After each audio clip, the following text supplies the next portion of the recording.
Welcome to On Stage with the Lincoln Theater, where history and entertainment steal the show. Dive into the rich legacy of this iconic Mayan revival theater, from its 1929 debut to its starring role in Marion, Virginia's entertainment scene. Guiding us through this journey is the man in the spotlight, our Executive Director, Bob Watkins.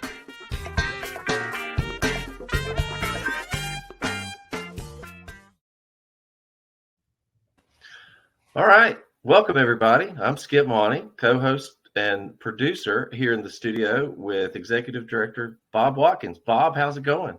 Great. How are you doing, Skip? I'm doing just fine. Just fine.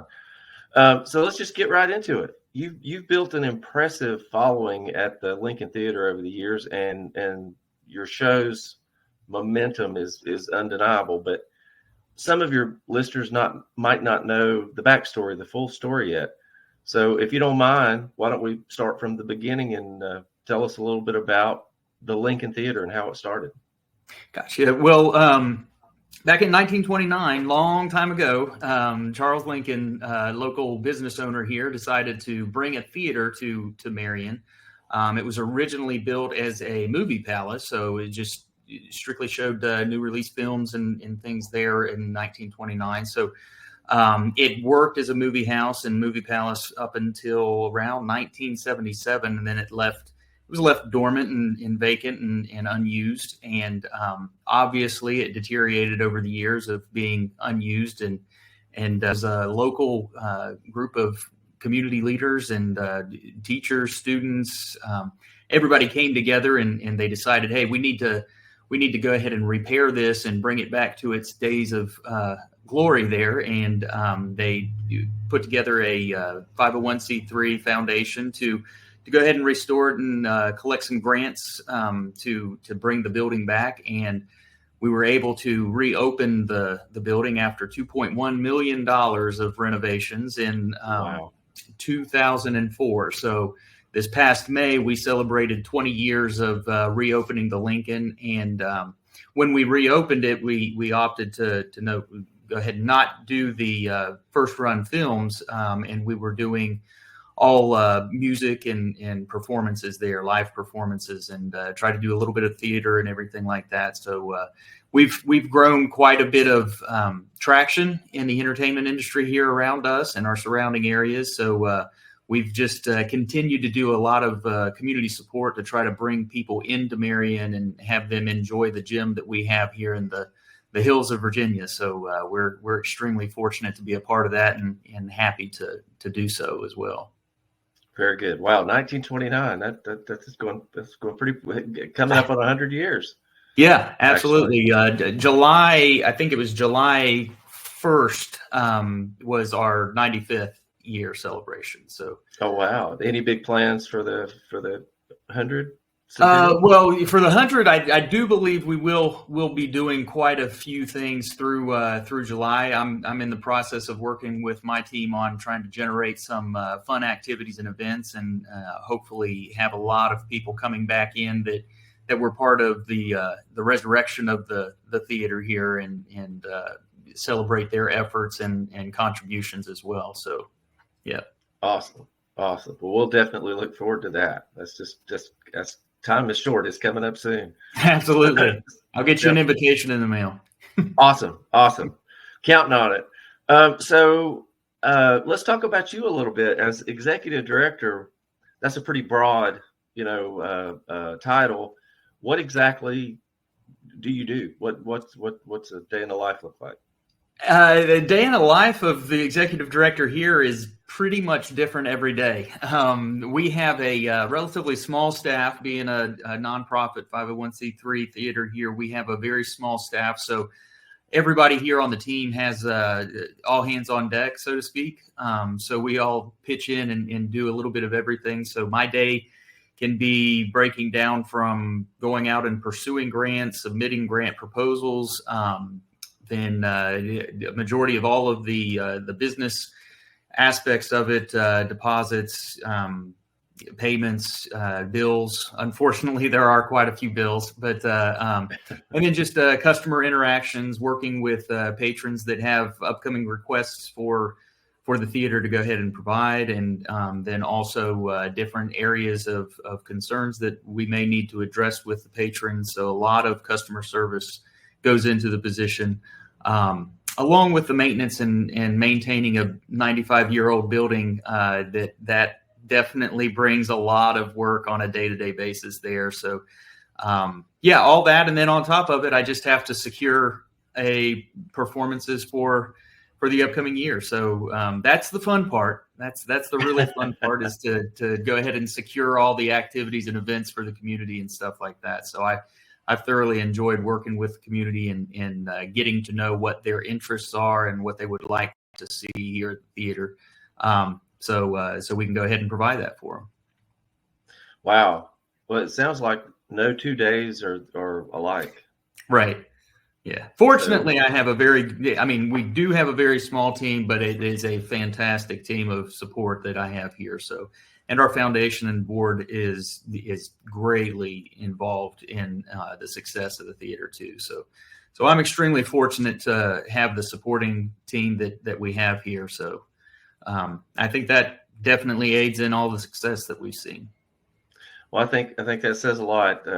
Every good boss, supervisor, leader gives credit to his team. So I think that's a tribute to you. So to your leadership. So let's talk a little bit more about you when you're not maintaining a 95-year-old building and booking really cool acts to come to the theater. What do you do, personally for fun? Well, I mean, with the music, that is definitely a passion of mine. So I love to go out and see live music elsewhere. I like to see different performances as well. But then I also like to disconnect from all the electronics, emails, and inquiries there. So go out and hit the trails and out in the mountains around the Hunger Mother State Park is definitely a destination that I like to just go ahead and get lost in. National Forest around us. We're in a fantastic area to have that outdoor recreation. So that's what I kind of like to do, to decompress a little bit and just connect with nature. And it helps to soothe and ease your mind in the times that we're in. Yeah, I concur.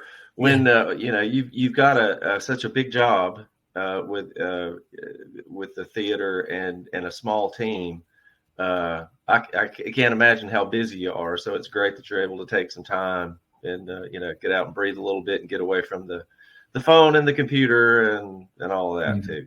Right. So from a broader perspective, Bob, why are you doing this? I mean, why the Lincoln Theater? Why?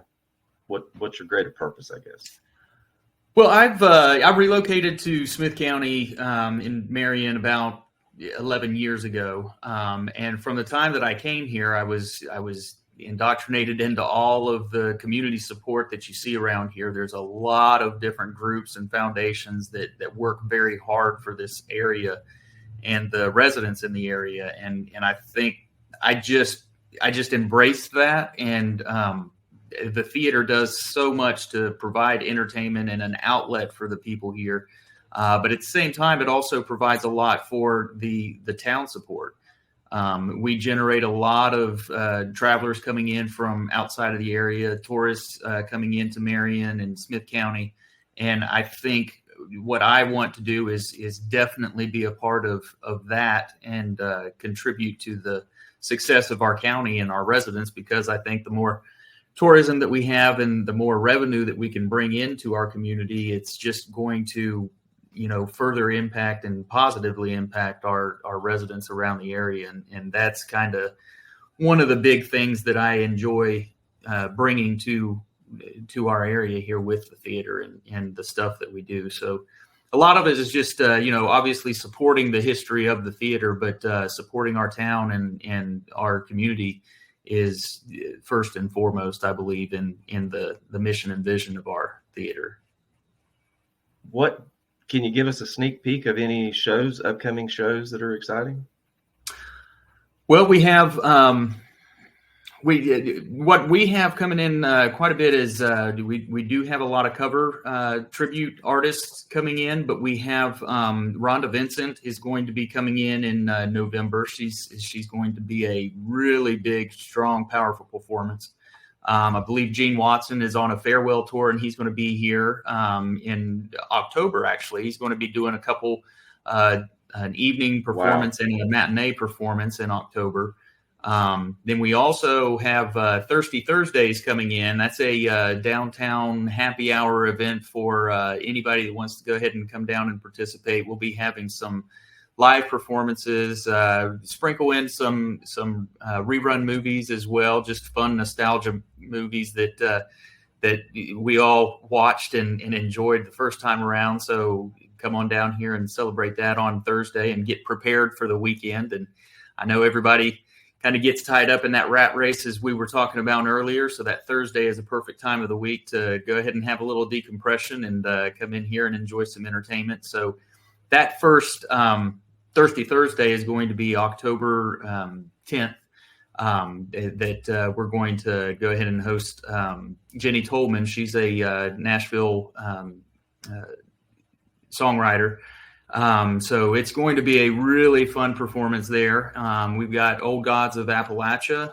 They're going to be coming doing a performance as well in October.